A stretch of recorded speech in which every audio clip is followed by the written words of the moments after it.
তুমি ভেবেছ কি মনে এই ত্রিভুবনে। ভালো আছেন? আমিও আপনাদের দয়া আল্লাহর রহমতে খুব ভালো আছি। আজ আপনাদের দেখাবো যে আমার সেই দোকানের স্টাফদের নিয়ে যে মজার আয়োজন। সেই হাঁস কিনে আনা হয়েছিল হাটে থেকে সেই হাঁসের আজ রান্না হয়েছে, সব একসাথে করে সকল একসাথে করে একসাথে খাবো। আর রান্নার দায়িত্বটা প্রতিদিন আমার সেই চাচাতো ভাই আনিসি করে থাকে। এই যে আমার গোডাউন, যেখানে পাইপ ইলেকট্রিক মালামাল থাকে, আমার গোডাউনে রান্না বাড়ার আয়োজন হয়ে থাকে প্রায়। এই যে আমার চাচাতো ভাই আনিসি রান্না করে থাকে। এই যে দেখেন এই গোডাউন, এই গোডাউনে প্রায় দিন যেদিনকে খাওয়ার আয়োজন করা হয় এখানে রান্না হয়। আমাদের নিজস্ব হাঁসিয়াল চুলা, গ্যাস চুলা, গ্যাসের ফাইল, এই গোডাউনে আমরা প্রায় সচরাচর রান্না করে থাকি। যেদিনকে আয়োজন করি ছেলেপেলেদের জন্য এখানে এই ঘরে রান্না হয়। এই দেখেন যে গ্যাস এবং গ্যাস চুলা, এখানে নিজস্ব ডেকোরেটরের সাসপেন আছে, প্লেট আছে, সেখানে যে রান্না অটোমেটিক হয়ে গেছে। দেখেন যে আমরা দোকানের সেই স্টাফদের নিয়ে, দোকানের ছেলেপেলেদের নিয়ে, আমার দোকানের ম্যানেজার আনিসুর রহমান আনিস, আমার চাচাতো ভাই, আমার ছোট ভাই আরিফও উপস্থিত আছেন এখানে, আরিফ ইলেকট্রিক।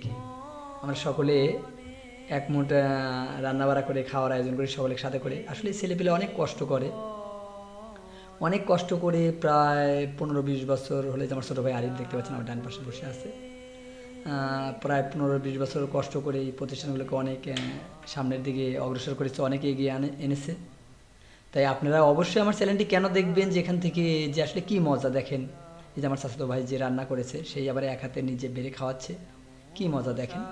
যে নিজে যখন এক সময় পরের বাড়িতে কামলা দিতাম, একবার সত্য কথা যেটা, পরের বাড়িতে ধান কাটতাম, ধান লাগাতাম, বেসন তুলতাম, সেই লোক আজ যখন যে এইসব মানুষের পাতে ভাত বাড়ি আসলে এটা গর্বের বিষয়, এটা ভালো লাগার বিষয়, এটা আপনাদের শিক্ষণীয় বিষয়। যে হাল ধরে থাকলে নৌকায় একদিন আল্লাহর রহমতে ভালো সৎ উদ্দেশ্যে যদি হাল ধরে থাকেন, একদিন নৌকা গন্তব্যে পুষবেই, কিনারায় পুষবেই, সেটা আল্লাহর রহমতে, যদি আপনার ভালোর সদ ইচ্ছা থাকে। তাই আসুন আমরা সকলে মিলে আল্লাহকে ভালোবেসে নবীর আদর্শ অনুযায়ী ব্যবসা করে যেন মানুষের কর্মসংস্থানের ব্যবস্থা করতে পারি, ভালো কিছু করতে পারি। আমরা একদিন এই দুনিয়াতে থাকবো না, একদিন মারা যাবো, কিন্তু এই প্রজেক্টগুলো যদি চলে, এরকম আয়োজনও যদি হয়, এরকম খাওয়া দাওয়া যদি হয়, এখান থেকে যদি একটু আল্লাহ কিছু আমাদের বিনিময় হাদিয়ে দিয়ে থাকেন, এটা অনেক বড় পাওয়ার বিষয়। এই যে দেখেন আমার চাচাতো ভাই আনিস নিজ হাতে রান্না করেছেন, সেটা আবার নিজ হাতে বন্টন করছেন। এটা হলো হাঁসের মাংস। আমার ছোটো ভাই আরিফ ইলেকট্রিক থেকে দেওয়া আরম্ভ হলো। আমার পাশে আমরা দুই ভাই যেখানেই দাওয়াত খেতে যাই, যে কোনো বিয়ে বাড়িতে আমরা চেষ্টা করি একখানেই বসার। এই যে আমি আমার পাটটায় সেই হাঁসের মাংস তুলে দিল। আসলেই খুব ভালো লাগার বিষয় যে একখানে কষ্ট করে রান্নাবাড়া করে খাওয়ার আয়োজন, খাওয়ার মজাটা যে কত, আসলে যেটা যারা এই আয়োজনটা করেন আর আয়োজনটা করেছেন সেটা বুঝতে পারবেন যে একমুঠ কম খান আর একমুঠ বেশি খান যে কী মজা। আর এই ছেলে পেলেকে নিজের মতো করে, নিজের ভাই ব্রাদারের মতো মনে করে, নিজের আত্মীয় মনে করে এদের সাথে যখন চলাফেরা করে আসলে খুব ভালো লাগে। তাই আমার চ্যানেলটি আপনারা বেশি বেশি দেখবেন, আর আমি আপনাদেরকে নিয়ে অনেক মজার মজার অনেক কন্টেন্ট দেওয়ার চেষ্টা করব। আমি লাইভেও কিছু কথা বলবো, লাইভে অনেক কন্টেন্ট ছাড়বো, দেবো। আপনারা আমার পাশে থাকেন, আপনারা লাইক কমেন্ট শেয়ার করেন, আমার চ্যানেলটি বেশি বেশি দেখেন।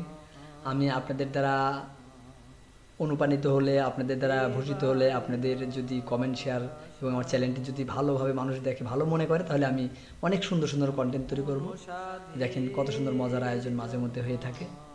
তাই আপনারা যারা এখনও বেকার অবসর আছেন, যে কোনো একটা ব্যবসা খুঁজে নিয়ে আপনারা অবশ্যই মানুষের, গরিব মানুষের পাশে দাঁড়ানোর চেষ্টা করে কর্মসংস্থানের ব্যবস্থা যেন আপনাদের দ্বারা কিছু লোকের কর্মসংস্থানের ব্যবস্থা হয়, এই নিমিত্তে আপনারা অবশ্যই সামনের দিনগুলোতে, অনেকেরই কোটি কোটি টাকা আছে, ব্যাংকে থুয়ে ইন্টারেস্ট খান, ব্যাংকের লাভ খান, কিন্তু আপনার দ্বারা 2-4 লাখ কি 2-1 লাখ কি 10-20-50 হাজার একটা গরিব মানুষকে দোকান করে দিলে সেও খেতে পারবে, আপনারাও একসময় তার কিছুটা লজেন্সের মতো স্বাদ, কিছুটা মজা পাবেন।